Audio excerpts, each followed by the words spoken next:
Meet Shane Dawson, a name that once dominated YouTube's golden era. This wasn't just another creator uploading skits from his bedroom. This was someone who transformed shaky, self-shot sketches into a full-blown media empire. By 2018, Shane wasn't just making videos. He was creating events. Every upload felt like an occasion, the kind of thing people would cancel plans to watch the moment it dropped. At his height, Shane had cracked the code that millions of creators still dream of: viral reach, loyal fans, and cultural impact that stretched far beyond the YouTube homepage. His conspiracy series pulled in tens of millions of views, sparking endless debates online. People weren't just entertained. They were convinced they were uncovering hidden truths alongside him. And then came the crown jewel, the collaboration with Jeffree Star. Together, they launched the Conspiracy Palette in 2019, and the internet lost its mind. Makeup sold out within hours. Sales were estimated at around $25 million. A YouTuber had just gone toe-to-toe with legacy beauty brands, and won. From the outside, Shane Dawson looked unstoppable. He had money, fame, influence, and fans who treated him like family. Here's how he built it. Shane's story begins in Long Beach, California.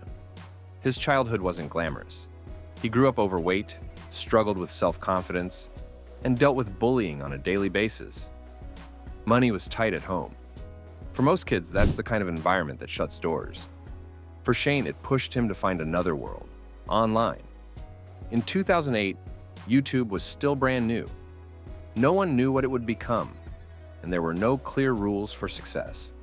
Shane leaned into this chaos. With nothing but a cheap camera, some costumes, and raw ambition, he uploaded comedy sketches where he played nearly every character himself. He was the nerd, the bully, the mom, the friend, and the random weirdo all in one.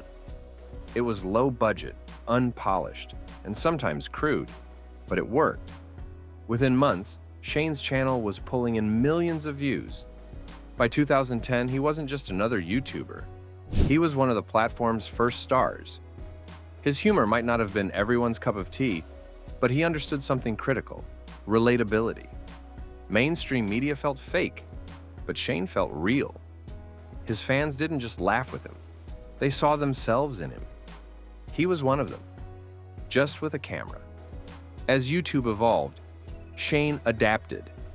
His sketches slowly gave way to vlogs. Then he tried music videos. Then he pivoted into more personal, documentary-style content. Each reinvention pulled in a new wave of viewers. And that was his magic trick. Just when you thought he'd peaked, he'd transform into something new. The big turning point came around 2017 to 2018. Instead of chasing quick laughs, Shane started creating long-form documentary series. He profiled other creators like Jake Paul and Tana Mongeau. He investigated controversies, rumors, and internet mysteries. These weren't 5-minute skits anymore. They were full-blown productions that blurred the line between YouTube video and TV docuseries. And then came the Conspiracy series. Shane dove into fast food rumors, tech secrets, and hidden industry practices. He wasn't just entertaining, he was investigating, and audiences ate it up. Millions watched, debated, and speculated in real time. His videos weren't just trending, they were cultural talking points. At the same time, his partnership with Jeffree Star elevated him from YouTube star to full-fledged business mogul. The Conspiracy Palette launch in 2019 wasn't just big, it was a cultural moment. Fans camped online for hours, refreshing pages, desperate to secure a piece of it before it sold out. Websites crashed under the demand, Shopify servers buckled, and Twitter lit up with thousands of people sharing screenshots of their orders, like they'd just scored tickets to the biggest concert of the year. In the beauty industry, a space traditionally dominated by billion-dollar corporations with decades of experience, a YouTuber and his friend had just outsold some of the most established brands in a single weekend. It felt like a shift in power, proof that internet creators could play on the same field as global companies, and in that moment, Shane Dawson wasn't just a content creator anymore. He was an empire builder. By then, Shane Dawson was at the absolute top. He had money, he had power, he had an audience that would follow him anywhere. Other YouTubers dreamed of pulling in a few million views per video. Shane? He was pulling in tens of millions consistently. From the outside, it looked like he had cracked the ultimate code to internet success. Reinvention, relatability, and risk-taking, the perfect combination. It looked like the beginning of a new chapter. But in reality, it was the false peak. But then something happened. As 2019 bled into 2020, Shane's empire began to wobble. At first, it was subtle. Whispers of controversies, a few clips resurfacing, some critical tweets here and there. Nothing that seemed big enough to topple an empire. After all, Shane had weathered storms before. He'd been edgy, controversial, and chaotic since the beginning. Why would this be any different? But this time, the internet had changed. What people once brushed off as just jokes were now being reevaluated under a much harsher light. Cultural norms had shifted, and audiences were no longer willing to separate humor from accountability. The kind of edgy comedy that once made Shane stand out in the early 2000s now felt dated, insensitive, and, to many, outright offensive. Shane had been uploading videos since 2008, and in those early years, edgy humor was everywhere. The internet was still the Wild West, and shock value often meant clicks. But the thing about the internet is simple. It never forgets. Old videos and questionable skits began to resurface. Clips filled with jokes that targeted race, sexuality, and even children. What once seemed like offhand comedy now looked damaging and indefensible. Those clips spread like wildfire across Twitter and TikTok. Headlines called him out, and suddenly, the same fans who had once adored him began to question everything. Compounding the problem was his closeness to Jeffree Star. Once a lucrative alliance, that friendship became a liability as Jeffree faced his own avalanche of scandals. Instead of being seen as a neutral storyteller pulling back the curtain on internet drama, Shane was increasingly painted as complicit. People began asking hard questions.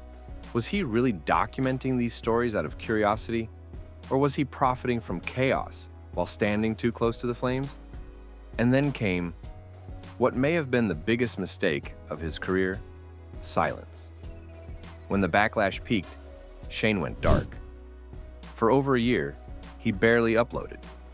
He vanished from the stage, where his reputation was being torn apart. And in that silence, something dangerous happened. His critics filled the void. They shaped the narrative, painting their own picture of who Shane Dawson was and what his motives had always been. Without his voice, theirs became the only voice. Shane's image as a relatable underdog was replaced by the perception of someone desperately clinging to relevance. His partnership with Jeffree dragged him further into controversies he could never quite escape. And for the first time in his career, reinvention couldn't save him. Because this time, it wasn't about content. It was about character. And that's the core truth of his downfall. Reinvention had always been Shane's greatest strength. But in the end, it became his greatest weakness. He reinvented his videos, his format, even his business model. But he never reinvented his accountability. He never adjusted his personal brand to match the cultural shifts that were reshaping the internet around him. The warning signs had always been there. The rapid growth without guardrails, the edgy content without foresight, the partnerships that looked like gold in the short term, but were volatile in the long run. For years, audiences were willing to overlook those cracks because the success was dazzling. But when the shine wore off, all that remained were the fractures. And by then, it was too late. Today, Shane still uploads from time to time. He still has a loyal core of fans who will support him no matter what.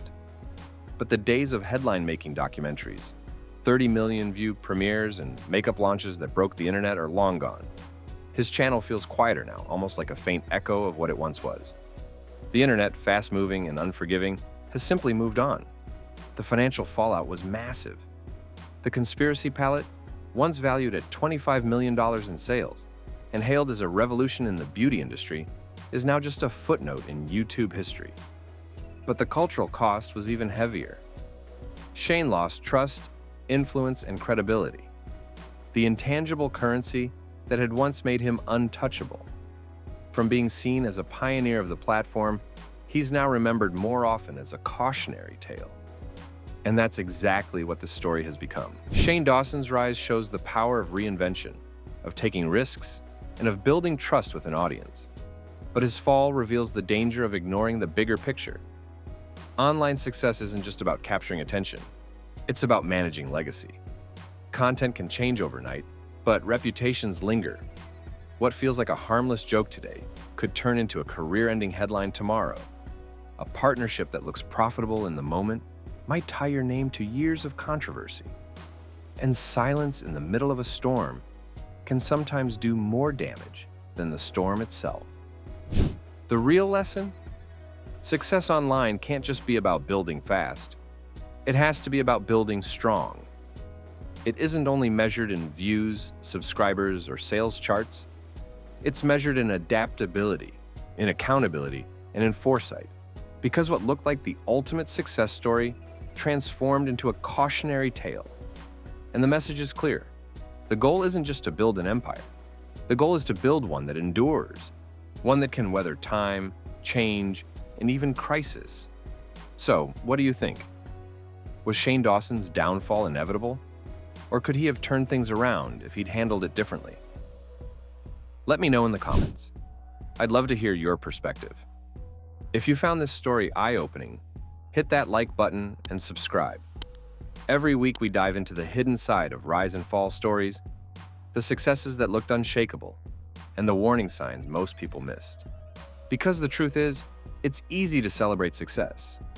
It's harder to ask, what happens when it all falls apart? And that's why these stories matter. Not just to understand the past, but to avoid repeating it. Thanks for watching them. And remember, it's not just about reaching the top, it's about staying there.